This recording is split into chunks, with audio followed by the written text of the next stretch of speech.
Movie explainer day में आप सबका फिर से स्वागत है। आज के मूवी एक्सप्लेनर डे में हम हनुमान मूवी को एक्सप्लेन करने वाले हैं। चलिए बिना किसी देखे शुरू करते हैं। और बता दूं कि ये हनुमान मूवी का शॉर्ट एक्सप्लेनेशन है, इसलिए आप इसे एंडिंग तक पूरा देख सकते हैं। आगे बढ़ने से पहले अगर आप चैनल पर नए हैं तो चैनल को सब्सक्राइब बगैर बेल आइकन दबा के रखूँ ताकि आपको फ्यूचर में ऐसी नई वीडियो सबसे पहले मिलती रहे।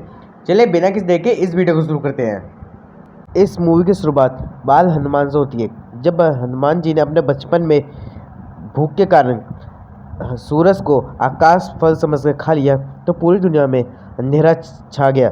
पर कुछ ही समय बाद हनुमान जी ने अपने मुंह से सूर्य को बाहर भी निकल दिया, पर तब तक इंद्र ने हनुमान पर अपने वज्र हमला करा, जिसके कारण हनुमान जी को काफ़ी ज़्यादा गंभीर चोट आई और उनके मुंह से एक खून की बूंद निकलकर सीधा अंजनादि नदी के गांव की नदी में जा गिरी और वो खून की बूंद एक सीप में पहुंच गई और 1000 साल तक उसी के अंदर रहते हुए एक रुद्रा मणि बन गई। इस रुद्रा मणि के अंदर हनुमान जी की सारी दिव्य शक्तियाँ मौजूद हैं। जब धरती पर त्रेता युग आया तो श्री राम ने विभीषण की अच्छाई देखते हुए उन्हें अमर होने का वरदान दिया ताकि वो आने वाले समय में लोगों को धर्म की राह पर ला सके। और विभीषण ने भी हनुमान जी से वादा करा कि वो उनकी रुद्रमणि की सुरक्षा करेंगे और उसे सही हाथों में पहुंचाएंगे ताकि बहुत सारे मासूम लोगों की धरती पर मदद हो पाए। जब त्रेता युग पूरी तरीके से ख़त्म हो गया उसके बाद धरती पर फिर कलयुग आया, जहाँ पर विभीषण एक साधु की रूप में अंजनादि गांव में रहने लगे।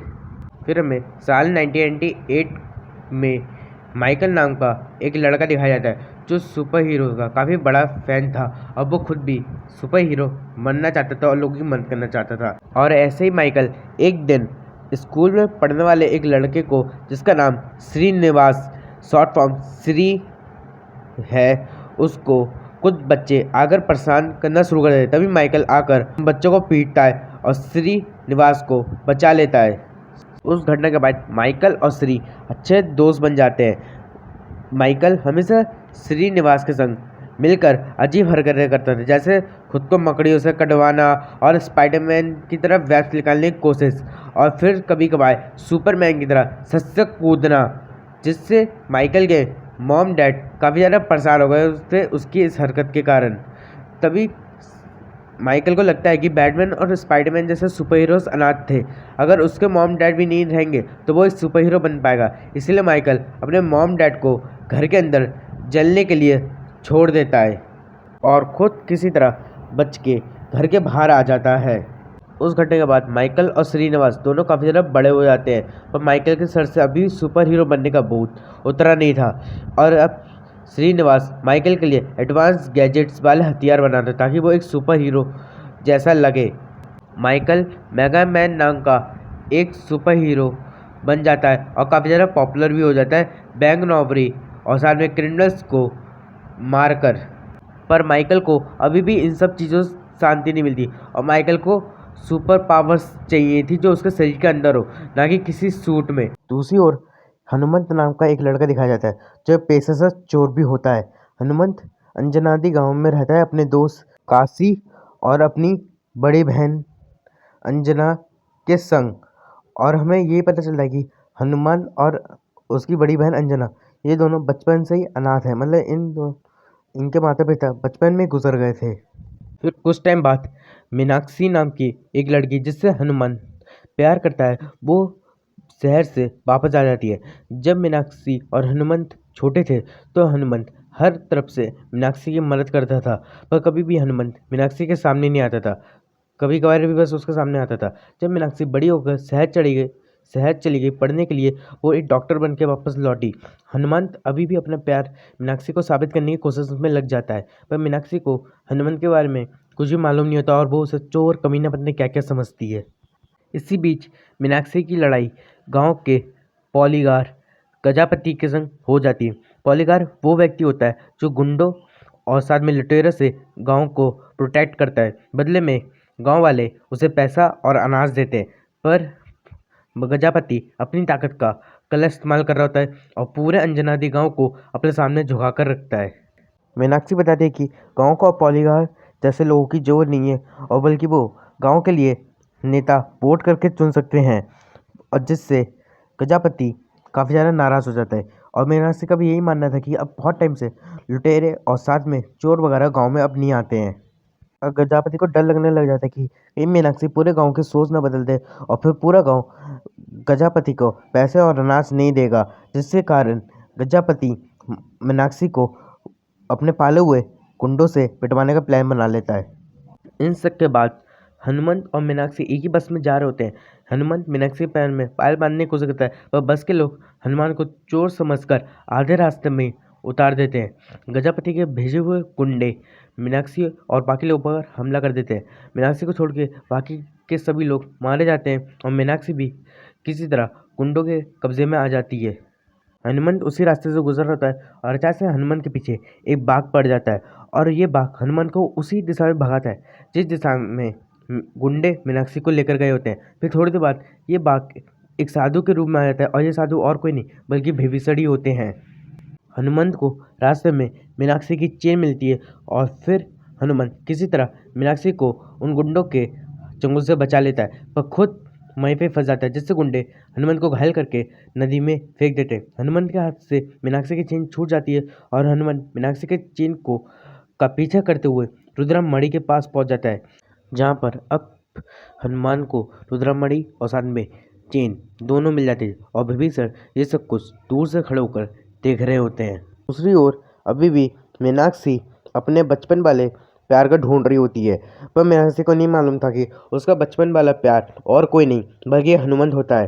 दूसरी ओर हनुमंत समुद्र से बाहर आ जाता है, और कुछ लोग हनुमंत को उठाकर उसके घर पर पहुंचा देते हैं।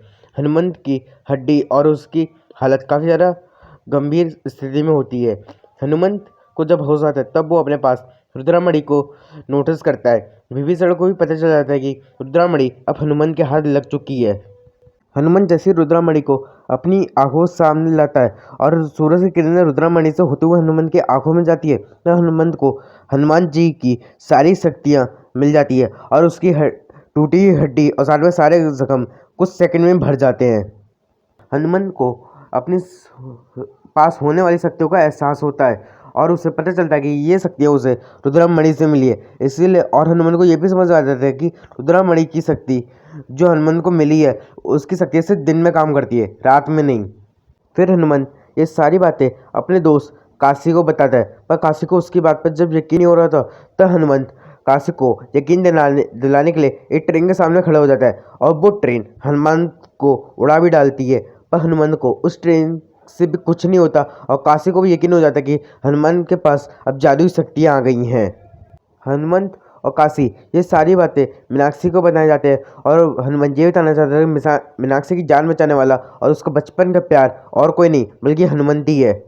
पर मीनाक्षी को पता चलता है कि पॉलीगार यानी गजापति गांव में सरेआम लूटपाट मचा रहा है, जिससे मीनाक्षी गजापति को बहुत कुछ उल्टा सीधा सुनाती है, और उसे ये सब बंद करने के लिए कहती है, पर गजापति मीनाक्षी की बात नहीं मानता और उल्टा और उसे अखाड़े में लड़ने के लिए बुलाता है। हनुमंत मीनाक्षी की ओर से अखाड़े में गजापति से लड़ने के लिए जाता है। हनुमंत गजापति और उसके सभी साथियों को पीट कर उनका भूत बना डालता है, और विभीषण को भी समझ में आ जाता है कि अब रुद्रमणि सही हाथ में है। हनुमंत पूरे गांव को बताता है कि अब वो गांव में पॉलीगार वगैरह कोई भी नहीं होगा, और अब वो गांव के लिए नेता वोट करके चुनेंगे। उसी वक्त माइकल और श्रीनिवास वहाँ पर आ जाते हैं, जिन्होंने हनुमान का ट्रेन से ठुकने वाला वीडियो था, क्योंकि वहाँ पर उस वक्त एक ब्लॉगर भी मौजूद था जो वीडियो बना रहा था, और उसी की वीडियो के बैकग्राउंड में माइकल और श्रीनिवास ने हनुमान को ट्रेन से ठोकते हुए देख लिया। पर उन्होंने फिर नोटिस करा कि हनुमान को ट्रेन से ठुकने के बाद भी कुछ भी नहीं हुआ, वो अपने पैर पर सीधा खड़ा हुआ था, और उसकी कोई हड्डी वड्डी भी नहीं टूटी थी, जिससे श्रीनिवास और माइकल दोनों को समझ में आ जाता है कि हनुमान के पास सुपर पावर्स है, और वो हनुमान की शक्तियाँ लेने अंजनादी गांव में आए हुए थे। माइकल और श्रीमती पूरे गांव को उल्टी सीधी पट्टी पढ़ा देते थे कि वो लोग यहाँ पर हॉस्पिटल बनाने आए हैं और वगैरह वगैरह, पर वो लोग अपना मकसद किसी को नहीं बताते कि वो हनुमान की शक्तियों का राज जानने यहाँ पर आए हैं। माइकल हनुमान से हाथ मिलाने के बहाने हनुमंत का डीएनए सैंपल ले लेता है, और उस डीएनए सैंपल को लैब में रिसर्च करने के लिए भेज देता है। पर कुछ समय बाद माइकल को पता चल जाता है कि हनुमंत के पास कोई भी सुपर पावर नहीं है, बल्कि ये शक्तियाँ उसे कहीं बाहर से मिल रही हैं। माइकल और श्रीनिवास ये दोनों मिलकर हनुमान की शक्तियाँ के बारे में जानने की और ज़्यादा कोशिश कर रहे होते हैं, पर हर बात ये नाकामयाब हो जाते हैं। और इस सीन में आप देख सकते हैं हनुमंत ने एक बड़ा सा पत्थर अपने हाथों से उठा रखा, और ये सीन हनुमान की कथा का रेफरेंस है, जहाँ हनुमान जी ने सब निजनी बूटी वाला पर्वत उठाया था, और ये सीन उसी का रेफरेंस है। फिर हनुमंत को कुछ समय बाद रियलाइज़ होता है कि उसने अभी तक कोई भी अच्छा काम नहीं करा, और अभी तक उसने अपनी बहन की भी शादी नहीं करवाई, जिससे हनुमंत कुछ अपने घर का काम करके कुछ पैसे कमाता है और साथ में अपनी बहन की शादी एक लड़के से तय कर देता है। दूसरी ओर गांव में इलेक्शन का टाइम शुरू हो जाता है, जिससे गजापति गुस्से में आकर मीनाक्षी को मारने के लिए कुछ गुंडे भेजता है। हनुमंत भी मीनाक्षी को बचाने के लिए उधर पहुंच जाता है। मीनाक्षी को भी रियलाइज हो जाता है कि उसके बचपन का प्यार और कोई नहीं बल्कि हनुमंती है। हनुमंत उन सभी गुंडों को पीट पीट कर भूत बना डालता है। फिर बाद में हनुमंत मीनाक्षी को अपनी शक्तियों के बारे में बताता है, और साथ में रुद्रमणि के बारे में भी सब कुछ बता देता है। हनुमंत गजापति के घर पर पहुंचता है और उसे इलेक्शन में खड़ा होने का मौका देता है, और साथ में हनुमंत गजापति की रीढ़ की हड्डी भी जोड़ देता है, जो उसने गजापति के संग अखाड़े में लड़ते वक्त गजापति की रीढ़ की हड्डी तोड़ दी थी, उसे भी ठीक कर डालता है। माइकल हनुमंत की शक्तियाँ जानने की कोशिश कर रहा था, पर वो हर बार नाकामयाब हो जाता है। इसीलिए माइकल इस बार पूरा हनुमंत को ही उठाकर अपने कैंप में ले आता है। हनुमंत श्रीनिवास को गुस्सा दिलाता है, जिससे श्रीनिवास हनुमंत को मणि के सामने फेंक देता है, क्योंकि इस वक्त मणि भी जमीन पर गिरी हुई होती है, जिससे सूरज की रोशनी मणि से होते हुए सीधा हनुमंत की आँख में जाती है, और हनुमंत को फिर से हनुमान जी की शक्ति मिल जाती है, जिससे हनुमंत वहाँ मौजूद सभी लोगों को पीट पाट कर वहाँ से भाग जाता है। अगले दिन माइकल फिर से वो वीडियो देख रहा होता है, और उसे हनुमान की शक्तियों का राज पता चल जाता है कि उस मणि के जरिए हनुमान को वो शक्तियाँ मिल रही हैं। माइकल श्रीनिवास को सारी बातें बताता है, और उसे जहरीली गैस से पूरे गांव को मारने की बात भी करता है, जिससे श्रीनिवास को समझ में आ जाता है कि माइकल कोई सुपर हीरो नहीं बल्कि सुपर विलन है। और ये सुनकर माइकल श्रीनिवास को आग में मरने के लिए छोड़ देता है। हनुमंत चुपके से कैब में घुस आता है, और उससे भी पता चल जाता है कि माइकल को पता चला है कि उसे वो सारी पावर्स रुद्रमणि के कारण मिल रही है। और जब माइकल को भी एहसास हो जाता है कि हनुमंत उसके कैब में आया हुआ था, माइकल के आदमी हनुमंत को बेहोश करके उससे रुद्रमणि ले लेते हैं। तभी वहाँ पर विभीषण आते हैं हनुमंत का रूप लेकर, और वो उन सभी गार्ड्स को पीट कर उनसे वो मणि वापस ले लेते हैं, और फिर से हनुमंत को दे देते हैं।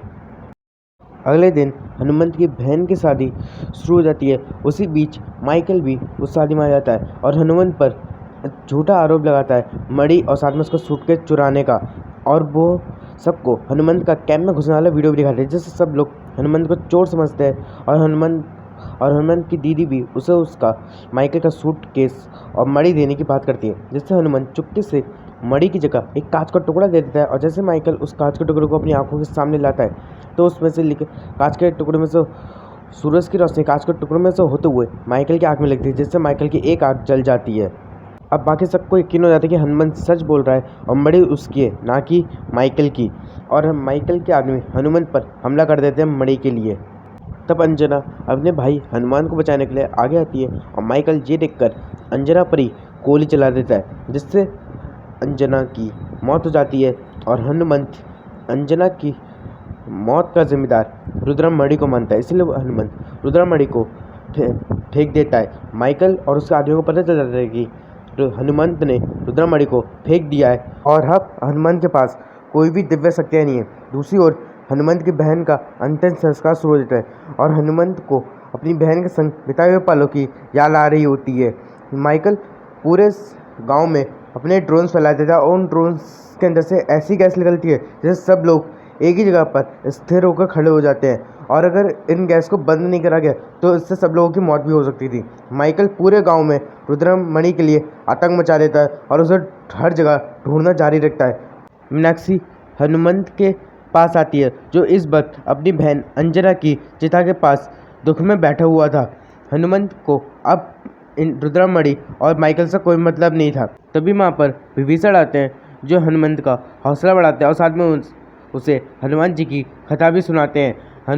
विभीषण बताते हैं कि रुद्रमणि के अंदर हनुमान जी का खून है और उसी खून के अंदर हनुमान जी की सारी ताकत थी जो हनुमंत को मिली आगे जाकर। विभीषण बताते हैं कि रुद्रमणि की रक्षा सिर्फ हनुमंत ही कर सकता है, क्योंकि हनुमंत के ऊपर हनुमान जी का हाथ है और हनुमान जी हर वक्त जो लोग धर्म की राह पर चल रहे हैं उनके संग हनुमान जी भी खड़े हुए हैं उनकी सहायता के लिए। और हनुमंत ने रुद्रमणि के कारण अच्छे काम करे, इसीलिए हनुमंत के ऊपर भी श्री हनुमान जी का हाथ है। विभीषण बताते हैं कि मानव और असुरों के बीच एक और युद्ध का बारे में लिखा हुआ है। रुद्रमणि के कारण असुरों की सेना इतने सालों से धरती पर कहीं छुपी हुई है, क्योंकि असुर रुद्रमणि के डर से कांपते हैं। अगर रुद्रमणि गलत हाथों में लग गई तो पूरे ब्रह्मांड का विनाश हो जाएगा और साथ में असुरों की सेना भी वापस मानवों पर हमला करने की तैयारी में लग जाएगी। और ये सब रोकना हनुमंत का काम है। हनुमान जी सारी बातें सुनकर उसका कॉन्फिडेंस वापस आ जाता है और वो माइकल से लड़ने के लिए जाता है, पर हनुमंत के पास मास्क नहीं होता, जिसके कारण वो भी गैस के कारण स्थिर हो जाता है। तभी वहाँ पर श्रीनिवास आता है जो हनुमंत की मदद करता है। जिस दिन माइकल ने श्रीनिवास को मरने के लिए कैंप में छोड़ा था, उसी दिन हनुमंत भी कैंप में आया था और हनुमंत ने श्रीनिवास को जलने से बचा लिया। तभी वहाँ पर गजापति भी आ जाते हैं जो हनुमंत की मदद करते हैं अंजनादि गांव को बचाने के लिए। श्रीनिवास हनुमंत और गजापति और उसके सारे आदमियों को मास्क देते हैं, जिससे वो माइकल की टीम का सामना कर पाते हैं, पर ज़्यादा देर तो वो लोग टिक नहीं पाते। तभी वहाँ पर एक बंदर आता है रुद्रमणि को लेकर और साथ में वो बंदर रुद्रमणि को हनुमंत को वापस कर देता है, जिससे हनुमंत के पास फिर से हनुमान जी की शक्ति आ जाती है और हनुमंत एक बड़ा सा वो सिलेंडर लेकर ड्रोन्स पर फेंक देता है, जिससे सभी ड्रोन्स डिस्ट्रॉय हो जाते हैं और सब लोग जो स्थिर हुए थे वो लोग ठीक हो जाते हैं। हनुमंत और माइकल के बीच काफ़ी देर तक घमासान युद्ध चलता है, जिस युद्ध में हनुमंत के हाथों से रुद्रमणि छूट के गिर जाती है। माइकल उस रुद्रमणि को हेलीकॉप्टर से लेकर भागने की तैयारी में लग जाता है, पर तभी हनुमंत एक बड़ी सी गदा लेकर आता है और उस हेलीकॉप्टर को तोड़ देता है। साथ में माइकल भी उस हेलीकॉप्टर की आग में जलकर मारा जाता है, जिसमें रुद्रमणि भी टूट जाता है और उसमें से निकली हुई हनुमान जी की खून की बूंद सीधा हनुमंत की आँख से उसके पूरे शरीर के अंदर पहुंच जाती है, जिससे अब हनुमंत के पास हनुमान जी की सारी शक्तियाँ आ गई थी और साथ में अब हनुमंत हवा में भी उड़ सकता था जैसे हनुमान जी उड़ते हैं। विभीषण को रुद्रमणि के टूटने का और साथ में इतने टाइम से जो धरती पर असुरों की सेना छुपी थी उन सबके वापस जागने का एहसास हो जाता है। दूसरी ओर हनुमान जी जो इतने टाइम से हिमालय में तपस्या कर रहे थे, वो भी अपने तपस्या से बाहर आकर सीधा हनुमान के पास पहुंचते हैं और मूवी यहीं पे ख़त्म हो जाती है। इसके आगे की कहानी हमें जय हनुमान में दिखाई जाएगी, जो रिलीज़ हो रही है 2025 में। ऑलराइट गाइस, ये था हनुमान मूवी का एक्सप्लेनेशन वीडियो। अगर आपको ये वीडियो अच्छा लगा तो वीडियो को लाइक कर दीजिए, चैनल पर न तो चैनल को सब्सक्राइब, बगल में बेल आइकन दबा दीजिए और ये वीडियो और भी लोगों के पास आप लोग शेयर कर सकते हैं। मैं मिलता आपसे अगली वीडियो में, तब तक के लिए bye bye, thank you for watching.